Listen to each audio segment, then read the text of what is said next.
when a patient comes to emergency and he's a straightforward case, as you mentioned, a young guy, with no other uh, associated comorbidities, what we should do in such patient?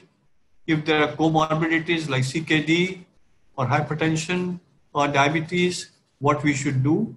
Right at the outset, I want to state that 10% of the people can die in the first hour of the heart attack.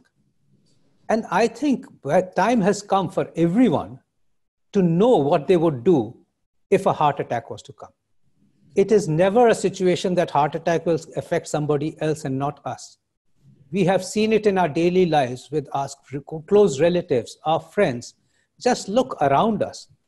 Somebody very close to us, or even in our family, or even amongst our friends, has already had a heart attack. It is perhaps the most existent disease process. So all of us should clearly have in mind, if I had a heart attack, which hospital I would go to, what I would do, where I want to go, and what would be expected thereafter. Because like you and I said, you cannot waste time. Otherwise you can actually die. First, our 10% of the people would die. And therefore, unless timely help comes in, that's what makes us survive. And that's what makes us live thereafter. So having thought through and gone to the nearest big hospital, there are two treatments after the diagnosis. And if it's confirmed that it's a heart attack, there are two treatment options. Clearly, the best treatment option, and there should be no ambiguity on my message to everybody who's listening, is open the artery by doing angioplasty. So what happens is the patient is confirmed, taken straight to the cath lab, and angiography is performed at that very time with the least waste of time. The blocked artery is the cause of the heart attack, is opened up immediately, and a stent put in. This treatment is called primary angioplasty or stent implantation at the time of heart attack, is the most life-saving proven procedure in the world. Immediately the heart attack stops. Immediately the blood flow is restored to the heart muscle.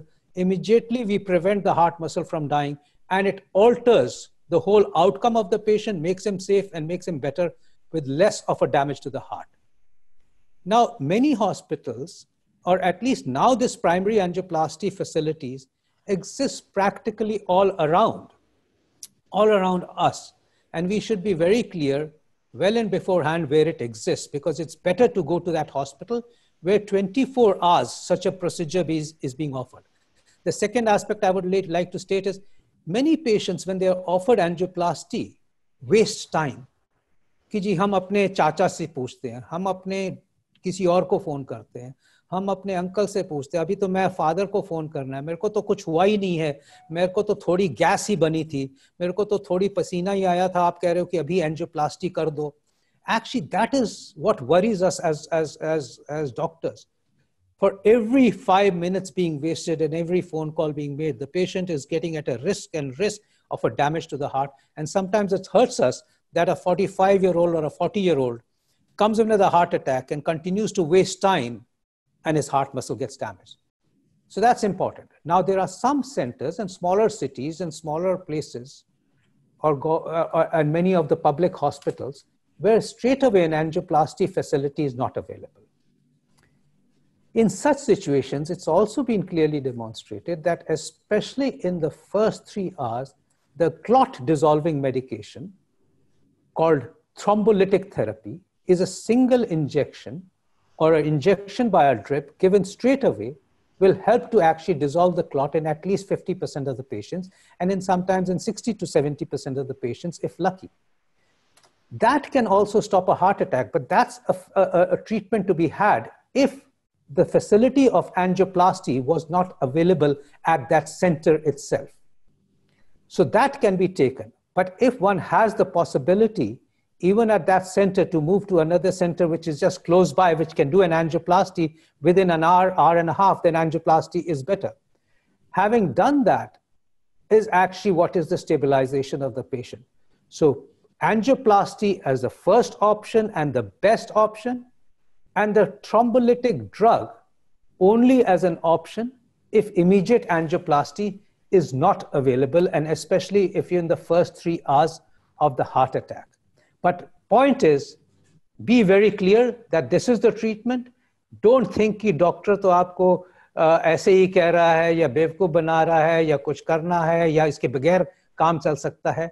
Heart attack is a killer. Accept what the doctor says, because practically in India, every doctor is practicing great medicine, and actually for a heart attack is very particular, more particular than the West even, to give you the best results and save your life straight away. And one of the things I wanted to emphasize was that you're right that the thrombolytic therapy, the clot dissolving drug, is not the end of the problem. It just sorts the problem out for that very time. And everybody should be ready after that to go to a center where angiography can be done, and angioplasty, if needed, can be done within the next 48 hours itself. Many don't understand this. Many think it's been a permanent treatment, and now why are they asking us to do an angiogram and an angioplasty? So I think it's a very important message that clot dissolving drugs allows us to buy time to stop the heart attack, so that we can actually go for a definitive treatment immediately after and have it treated for more permanently.